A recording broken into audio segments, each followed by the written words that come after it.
back to The Price of Business. I'm your host, Kevin Price, talking to you about you and your business. One of our regular contributors on here, Jack Melton. Great job always whenever he comes on the program.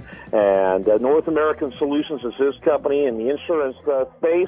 Risk management space is really almost a better word for it, and particularly in the property and casualty side. How are you today, Jack? Great, Kevin. How are you? Doing fantastic. Talk real quickly, kind of give us an overview of what you guys are all about. Okay. Well, North American Solutions provides insurance and risk management services, like you said, for public entities. Really specialize in the school segment, but pretty much public entities from any perspective. And we're part of a larger family of companies that overall serve more than 4,000 public entities nationwide. Very good. Talk a little bit about the situation in the last quarter, the last month of the first quarter already. I know you got to be as startled as I am about the situation that we're already at this state. Tell me about the state of your business.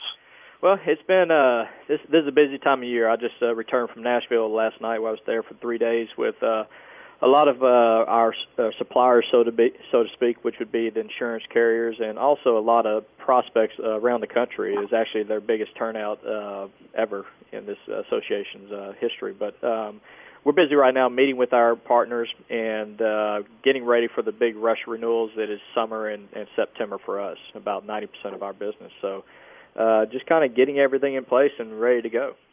Yeah, talk a little bit about what it looks like. What is your first quarter being the busy quarter? What does that typically look like? How is that quantified as busier than others? It's a little bit busier than average. We did have we're up about 10% over same period last quarter, business wise, and we're still in a competitive environment. But the results are looking good so far for 2016 performance. Yeah, very good.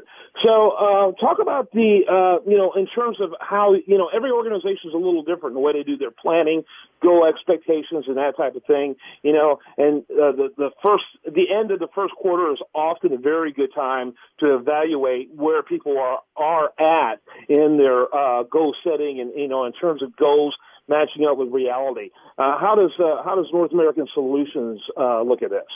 Well, this is a good time of year where we really look at our 5- and 10-year strategic plans. It's when you look at your strategy and make sure it still makes sense given the environment that we're currently in. And we're actually tomorrow spending the entire day doing annual performance reviews internally as well. So it's the one time a year we spend a lot of time kind of looking at ourselves and seeing where our strengths and weaknesses are, where we can focus on improvement and set specific goals towards that end over the next 12 months. So a lot of reflection, and a lot of review, a lot of planning. Yeah. Talk a little bit about the size again of your business, just to remind our audience. We do about $60 million in client premium annually. Yep. And then number of employees? 12.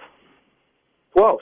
And so that's a lot of revenue for a small number. Of course, you don't get all of that revenue. That represents the clients that you work. The companies you work with. Right. We're $10 million in revenue. And we're highly efficient. Our revenue per employee is about 4 times the industry average. That's fantastic. And people think, wow, that's just crazy. Wow, what crazy profits. But what that actually means is that you're able to support your clients in a more cost-effective way, which is obviously beneficial to them. Very well said. That's exactly right. We really focus on efficiencies, which not only helps us internally, but it does really improve the client experience. Yeah, absolutely. So in this current economy, you're a little insulated from some of the crazy macroeconomics that are going on, because a lot of, first of all, we're going to, I think, always have schools. Pretty sure of that. Right. And that's where the bulk of your business. But, there's some bizarre things happening from a macroeconomic perspective, and your clients are primarily the health insurance providers for schools. Not health insurance, but the property and casualty for schools. Are you being affected by the larger macro, and if so, how? We're not, actually. In the property casualty business, it's so loss-driven, and from a global standpoint, because reinsurance is the largest part of the financial transaction, there hasn't been a lot of very expensive global catastrophes over the last 7 or 8 years. So there's a lot of competition out there. Clients are seeing a lot of savings. But yeah, I mean it's purely loss driven. We get a couple of events like Katrina. It might start turning the market north, but if you look at the last 15 years, premiums are actually in a valley from a client's point of view. So they're really experiencing some good savings. Yeah, and so it's actually something that, unlike other things that have spiked, has not seen that type of thing. Right. Yeah. Is that because it's become easier to manage some of these risks? Technology's better, materials better? What do you consider the drivers? It's a good question. I think it's pure capital, availability of capital, because investment returns have been very erratic and poor over the last several years. A lot of capital has made its way into the insurance market, so you have a lot of money chasing lower than historical returns, and the insurance market is an attractive place for investors. So I think that's driving a lot of it. Because it's better to get something back than get nothing back, which is happening in some of the other return areas. Exactly. So pure capital driven. Yeah, very good. Very good. And so we're now entering quarter two. What happens for you guys as you begin that transition? Well, this is when we start meeting with our clients. It's 6 months out from their September renewal, and we start talking about renewal strategies, what their options are, how to think about it, what's the best way to move forward to continue premium stability, cover stability. You don't always want to chase the lowest price, but you don't need to pay the highest price either. There's a lot of quality markets that fit in a good medium that give you a lot of long-term loyalty, and that's very beneficial to clients. Yeah, no question about it. So continued growth for you guys. Things in Florida progressing?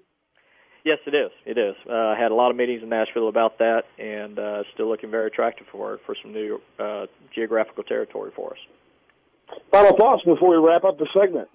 Well, it's interesting to niche marketing is. I continue to see that being so beneficial to a lot of companies out there.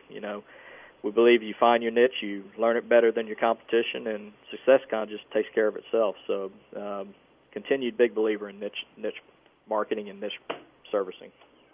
Yeah, it reminds me. I think this is not the first time I've used this analogy, having you on the show, but of Green Acres. The last thing you want to be is Mr. Haney, who sells everything. That's right. And remember what his reputation was like. Right. You end up becoming an expert at nothing. That's right. And if you're a millennial or even a little older, go look up Green Acres. You'll find plenty of footage. Look at Mr. Haney on Green Acres. You'll see plenty of footage on how not to do business. And he was an expert at nothing, except for maybe, deception and those type of things. So the antithesis of what you're doing there at the North America's Risk Solutions. So good to always have you at North America Solutions. Always good to have you on NASrisk.com, correct? Yes, sir. Always glad talking to you, man. All right, great, Kevin. All right, have a great day. Okay, check him out, NASrisk.com. I'm Kevin Price. You're listening to The Price of Business.